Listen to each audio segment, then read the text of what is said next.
Nagliliwanag na ngayon ang maraming simbahan sa bansa para sa Misa de Gallo o Christmas Eve Mass. Silipin na nga natin ang isa sa mga yan. At mula sa Manila Cathedral, nakatutok live si Mariz Umali. Mariz!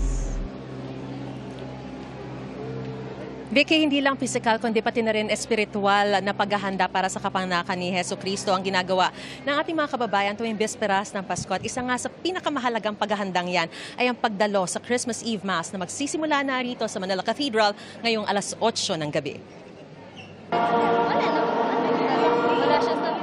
Hapon pa lang ay nagtungo na rito sa Minor Basilica of the Immaculate Conception o Manila Cathedral ang pamilya ni Rona.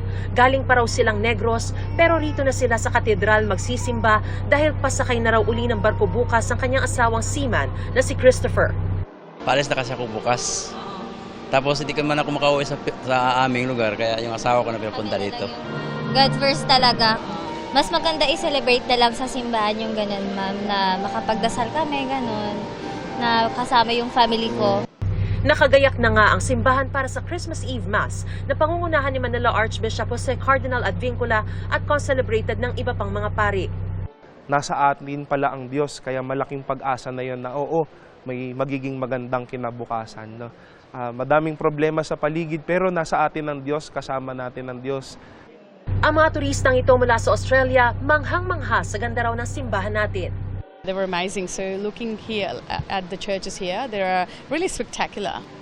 Bago ang misa ay nagkaroon muna ng Christmas concert ng Manila Cathedral Choir. Family bonding naman ang pakay ng iba't ibang pamilya na dumayo pa rito sa Luneta ngayong bisperas ng Pasko.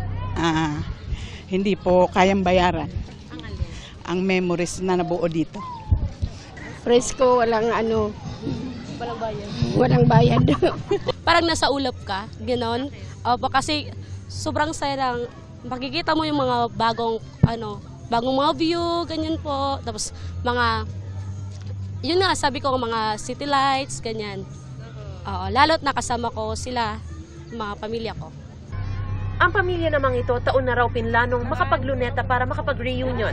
Kaya kahit medyo inulan, masaya pa rin silang nag-picnic sa ilalim ng puno. Maganda po rito eh. Tsaka first time lang din namin. First time ko rin pumunta rito. Maganda po din kasi si mga paligid po. Yan, maganda. Kaya ang saya pumunta po rito. Lalo na yung kay Jose Rizal. May fountain po. Tsaka may Christmas decor. Kahit inulan po, tuloy pa rin po kami. Kasi bawas stress na rin po. Vicky, Holy Day of Obligation na mismong araw ng Pasko, kaya bukas talaga obligadong magsimba. Pero hinihikayat pa rin ang mga Katolikong mananampalataya na magsimba rin sa bisperas ng Pasko para masundan ang buong kwento ng Pasko at mapakinggan ang iba't ibang mga liturhiya. Ngayon nga, punong-puno na po ang Manila Cathedral. 2,500 ang inaasahan dadalo sa Christmas Eve Mass ngayong gabi dito sa Manila Cathedral. Vicky, Merry Christmas! Merry Christmas at maraming salamat sa iyo, Mariz Umali.